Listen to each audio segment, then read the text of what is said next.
Há homens que deveriam ter morrido na primeira missão. Hans Ulrich Rudel devia ter sido um deles. 30 aviões abatidos, 30 quedas que matariam qualquer piloto comum. Mas Rudel não era comum. E esse é justamente o problema. Porque cada vez que a Luftwaffe o dava como perdido, ele voltava, andando, sangrando, ou rastejando para outro cockpit. Não era coragem, não era treino. Era uma obsessão tão profunda, tão fora da lógica humana, que seus comandantes começaram a temer o que ele se tornava toda vez que escapava da morte. Rudel não sobrevivia por milagre. Sobrevivia porque recusava aceitar que a morte tinha autoridade sobre ele. E é aí que sua história deixa de ser apenas guerra e se transforma em algo muito mais inquietante. Ele voou mais missões de combate do que qualquer piloto na história. Destruiu mais tanques que batalhões inteiros de artilharia. Afundou um encouraçado sozinho. Perdeu uma perna e voltou a voar semanas depois. Recebeu a maior condecoração militar que a Alemanha nazista já criou. Uma medalha inventada especificamente para ele, porque nenhuma outra era suficiente. Esta não é a história de um herói. É a história de obsessão transformada em eficiência mortal, de um garoto considerado inadequado para combate, que se tornou a arma mais letal do céu. De um homem que sobreviveu 6 anos de guerra total e passou o resto da vida defendendo a ideologia que causou tudo aquilo. A ironia não escapava a ninguém. O piloto que a guerra não conseguiu matar foi morto por aquilo que defendia. Konrad Waldau, Silésia, 2 de julho de 1916. O pastor luterano Johannes Rudel e sua esposa Marta finalmente tiveram o filho homem que desejavam. Hans Ulrich nasceu numa Alemanha em guerra. Cresceu numa Alemanha derrotada. Amadureceu numa Alemanha humilhada. Ele era péssimo aluno. As letras não faziam sentido. Os números pareciam códigos impossíveis, mas o corpo obedecia. Hans descobriu cedo que onde o cérebro falhava, os músculos compensavam. Aos 8 anos, ensinou a si mesmo a esquiar. Aos 10, as montanhas da Silésia já eram seu território. Aos 17, entrou para a juventude hitlerista e tornou-se campeão de decatlo com potencial olímpico. As montanhas ensinaram Hans a verdade mais importante de sua vida. Persistência vence talento. Sempre. 4 de dezembro de 1936. Hans Ulrich Rudel, 20 anos, voluntariou-se para a Luftwaffe. A Força Aérea Alemã estava sendo reconstruída em segredo, desafiando o Tratado de Versalhes. Precisavam de pilotos. Hans precisava de propósito. O treinamento básico de voo foi satisfatório. Nada espetacular, mas adequado. Então começou o treinamento de bombardeio de mergulho. A técnica de mergulhar quase verticalmente sobre o alvo. Liberar bombas a baixíssima altitude. Puxar o manche no último segundo antes de colidir com o solo. Hans não conseguia aprender. Mergulhava cedo demais. Tarde demais. Errava o ângulo. Hesitava no momento crítico. Seus instrutores observavam, anotavam, deliberavam. O veredicto veio em dezembro de 1938. Inadequado para voo de combate. Hans Ulrich Rudel foi transferido para a escola de voo de reconhecimento em Hildesheim. Seria observador aéreo. Não piloto de combate, não bombardeiro, apenas olhos no céu, anotando posições inimigas, transmitindo coordenadas, voltando para casa. A inadequação tem sabor amargo, tem peso. Hans sentia nos ombros quando via colegas de turma decolando em Stukas, enquanto ele voava aeronaves de reconhecimento desarmadas. 1º de setembro de 1939. A Alemanha invadiu a Polônia. A Segunda Guerra Mundial começou. Hans voou missões de reconhecimento. Viu a Blitzkrieg de cima, tanques alemães rasgando defesas polonesas, Stukas mergulhando como aves de rapina. A guerra vista de longe, através de binóculos, anotada em relatórios. Ele odiava cada segundo. Persistência vence talento, sempre. Hans enviou pedido após pedido, transferência para treinamento de bombardeio de mergulho. Negado. Novo pedido. Negado. Outro pedido. Negado. A burocracia militar alemã tinha paciência limitada para pilotos teimosos, mas Hans tinha paciência infinita. Maio de 1940. Finalmente. Permissão concedida. Hans retornou ao treinamento de bombardeio de mergulho. Desta vez, algo havia mudado. Talvez a guerra tivesse tornado os padrões menos rígidos. Talvez Hans tivesse aprendido algo observando de longe. Talvez pura teimosia finalmente produzisse resultado. Ele dominou a técnica. Início de 1941. Hans-Ulrich Rudel foi designado para uma esquadrilha suplementar de bombardeio de mergulho, unidade de treinamento especializada. Ali, finalmente pilotou a aeronave que definiria sua vida. O Junkers Ju-87 Stuka. 2 homens, 2 motores radiais, asas invertidas, características que davam ao avião silhueta inconfundível. Sirenes Jericó montadas nas asas que uivavam durante mergulho. Terror psicológico puro. Velocidade máxima, 390 km por hora. Capacidade de bomba, 900 quilos. O Stuka era lento, vulnerável, obsoleto para combate contra caças modernos, mas contra alvos terrestres em mãos certas, era cirurgião com bisturi de 1000 quilos. Hans encontrou suas mãos certas. 22 de junho de 1941. Operação Barbarossa. 3 milhões de soldados alemães invadiram a União Soviética na maior operação militar da história. Hans voou suas primeiras 4 missões de combate naquele dia. 4 mergulhos. 4 alvos. Adrenalina misturada com medo. Orgulho misturado com náusea. 18 de julho de 1941. Primeira condecoração. Cruz de Ferro de primeira classe. Hans havia provado a habilidade de pilotagem. Agora precisava provar letalidade. 23 de setembro de 1941. Kronstadt, próximo a Leningrado. A frota báltica soviética estava ancorada no porto, protegida por baterias antiaéreas pesadas. Alvos de alto valor, alto risco. O encouraçado Marat dominava o porto. 180 metros de aço. Canhões principais de 305 mm. Blindagem de 250 mm. Tripulação de 1.200 homens. Um monstro flutuante que bombardeava posições alemãs sem que a Luftwaffe conseguisse pará-lo. Hans estudou o alvo. Outros pilotos haviam tentado. Bombas caíam perto, mas raramente acertavam. Navios de guerra eram alvos pequenos vistos de 3.000 metros. Bombardeio horizontal era loteria. Mas mergulho vertical. Hans subiu alto, 5.000 metros, acima do alcance efetivo da artilharia antiaérea.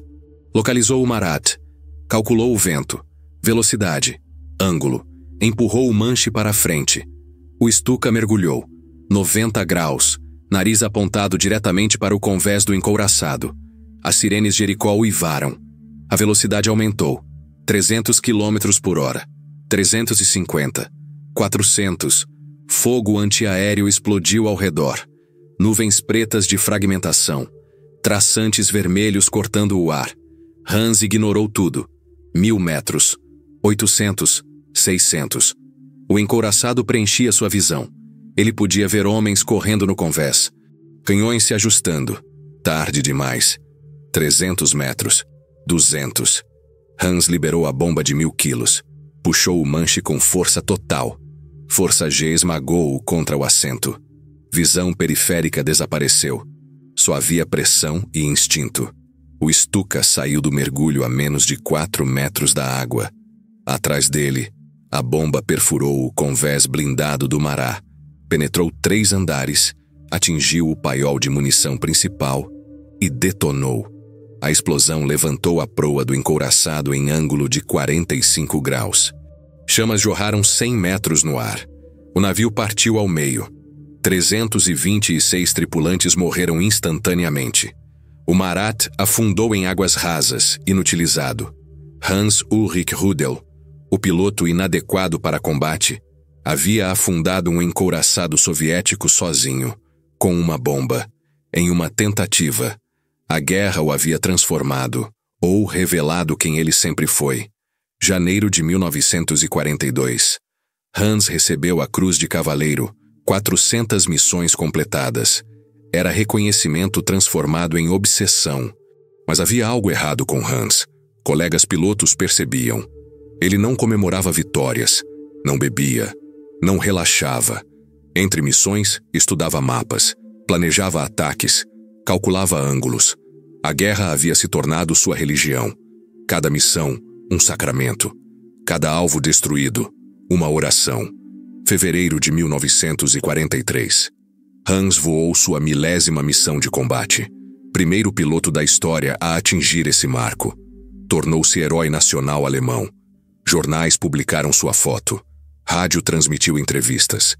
Crianças pediam autógrafos. Mas Hans não queria fama. Queria eficiência. Julho de 1943. Batalha de Kursk. A maior batalha de tanques da história.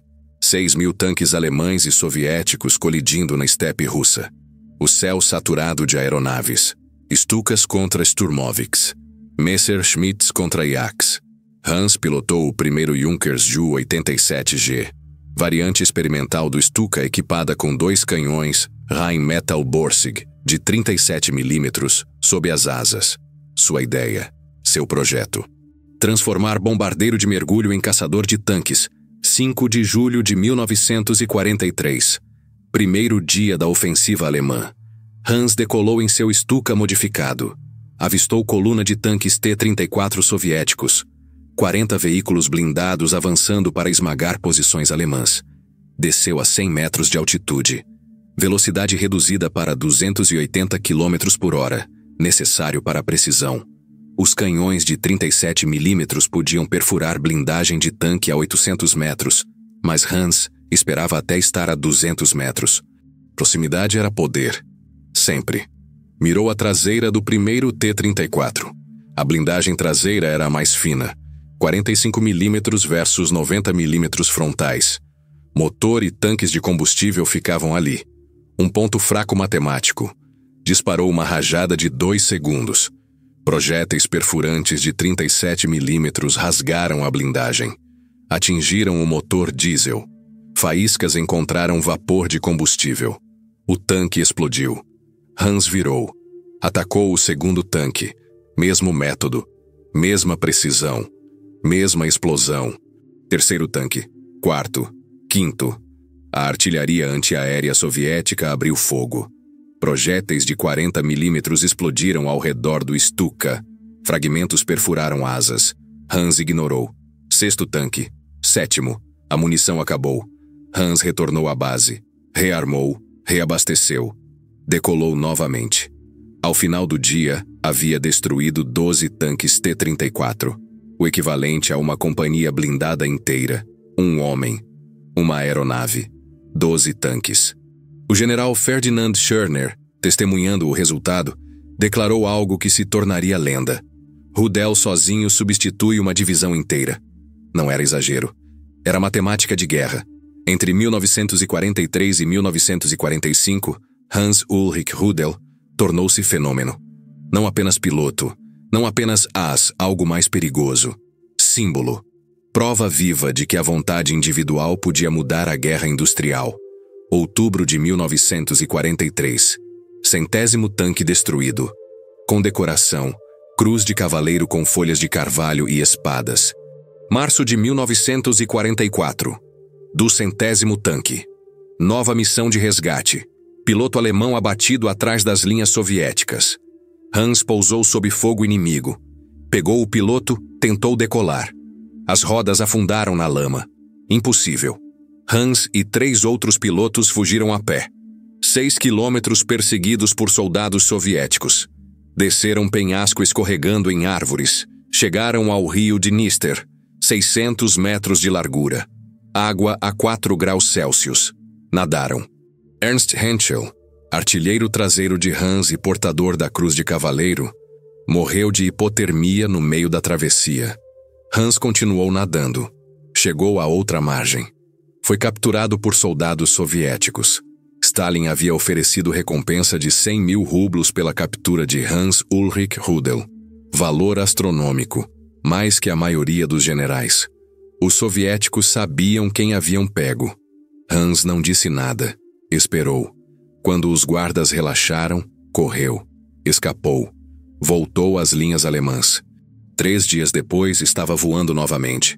Janeiro de 1945. 1º de janeiro. Hitler convocou Hans pessoalmente. Cerimônia no quartel-general do Führer. Presentes: Hermann Göring, comandante da Luftwaffe. Alto comando alemão, fotógrafos, cinegrafistas. Hitler criou uma condecoração nova. Cruz de cavaleiro com folhas de carvalho douradas, espadas e diamantes. Única na história militar alemã. Criada especificamente para Hans Ulrich Rudel. Nunca seria concedida a mais ninguém. Durante a cerimônia, Hitler declarou: "Você é o maior e mais corajoso soldado que o povo alemão já teve." Hans foi promovido a coronel. Tinha 28 anos. E a guerra estava perdida. Fevereiro de 1945. 8 de fevereiro. Hans voou em sua última missão com 2 pernas. 13 tanques soviéticos avançando. Ele atacou todos. Mergulho após mergulho. Canhões de 37 milímetros cuspindo morte. 10 tanques destruídos. 11. 12. No ataque final contra o 13º tanque, a artilharia antiaérea acertou o Stuka. Projétil de 40 milímetros explodiu dentro da cabine. Fragmentos rasgaram o pé direito de Hans. Dor além de qualquer descrição. Osso exposto. Tendões partidos. Sangue encharcando pedais. Ernst Gadermann, seu artilheiro traseiro que também era médico da unidade, gritou instruções de voo enquanto Hans, semiconsciente, lutava para controlar a aeronave. Pousou forçadamente em território alemão. Gadermann o puxou da destruição. Estancou a hemorragia. Salvou sua vida. Cirurgiões amputaram a perna direita abaixo do joelho.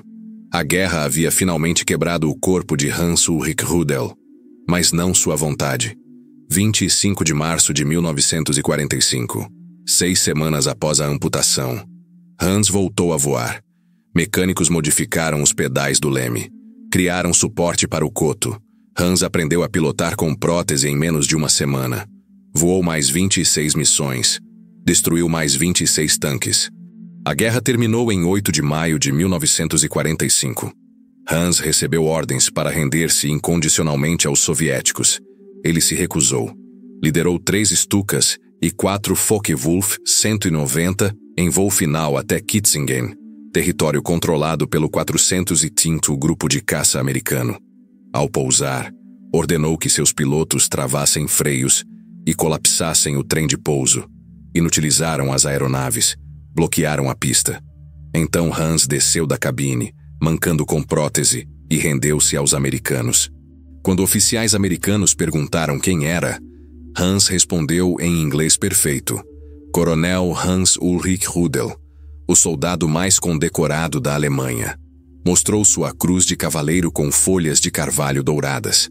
Os americanos passaram a medalha de mão em mão, fascinados. Stalin exigiu extradição. Os americanos recusaram. Hans Ulrich Rudel havia escapado.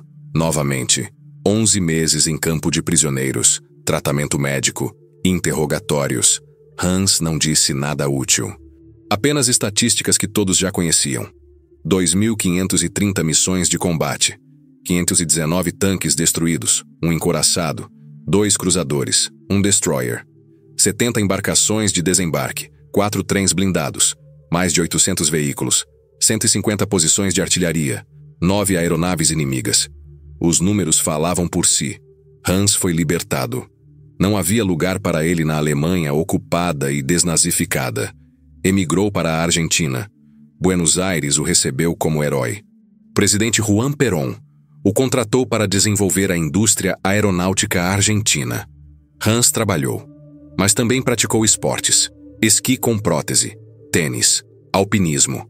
Quase alcançou o cume do Aconcagua, 6.962 metros, pico mais alto das Américas, com uma perna. Durante esses anos na América do Sul, Hans encontrou Josef Mengele, médico de Auschwitz, responsável por experimentos em prisioneiros. Mengele estava fugindo de acusações de crimes de guerra. Hans o ajudou. Apresentou-o a Wolfgang Gerhardt, simpatizante nazista. Facilitou fuga de Mengele para o Brasil. Hans Ulrich Rudel nunca se arrependeu. Retornou à Alemanha Ocidental. Ingressou no Partido do Reich Alemão, ultradireitista, nacionalista, revisionista. Publicou livros Nós, Soldados da Linha de Frente e Nossa Opinião sobre Rearmamento da Alemanha, defendendo nova guerra contra a União Soviética para obter o Lebensraum alemão. Punhalada pelas costas ou lenda, atacando generais alemães que não apoiaram Hitler totalmente. Hans permaneceu nazista convicto, sem vergonha, sem arrependimento, sem silêncio. A Alemanha pós-guerra o tolerava por ser símbolo de coragem militar, mas desprezava por ser símbolo de tudo que a nação queria esquecer. 18 de dezembro de 1982, Rosenheim, Baviera. Hans Ulrich Rudel sofreu derrame cerebral. Tinha 66 anos. Corpo destruído por 30 quedas, 5 ferimentos graves, uma perna amputada, 6 anos de combate ininterrupto. Morreu algumas horas depois. Funeral atraiu neonazistas de toda a Europa. Bandeiras, saudações, discursos sobre glória perdida. A Alemanha democrática assistiu, enojada e envergonhada. Hans Ulrich Rudel permanece a figura mais controversa da aviação militar. Habilidade inquestionável, coragem indiscutível, lealdade à ideologia genocida, indefensável. Ele voou mais que qualquer piloto na história. Destruiu mais tanques que batalhões inteiros. Sobreviveu ao impossível e defendeu o indefensável até o último suspiro. A guerra não conseguiu matá-lo, mas o que ele defendia matou milhões. E nisso está a ironia final. O homem que recusou aceitar a derrota física passou a vida defendendo o regime derrotado moralmente. O piloto que sobreviveu a 30 quedas nunca se levantou da queda ideológica. Persistência vence talento, sempre. Mas persistência sem consciência é apenas teimosia vestindo o uniforme. Hans Ulrich Rudel provou que um homem pode sobreviver a qualquer guerra. E também provou que sobreviver não significa estar certo. A Alemanha o condecorou, a história o condena, e o céu, indiferente, continua recebendo aqueles que mergulham sem nunca questionar o porquê.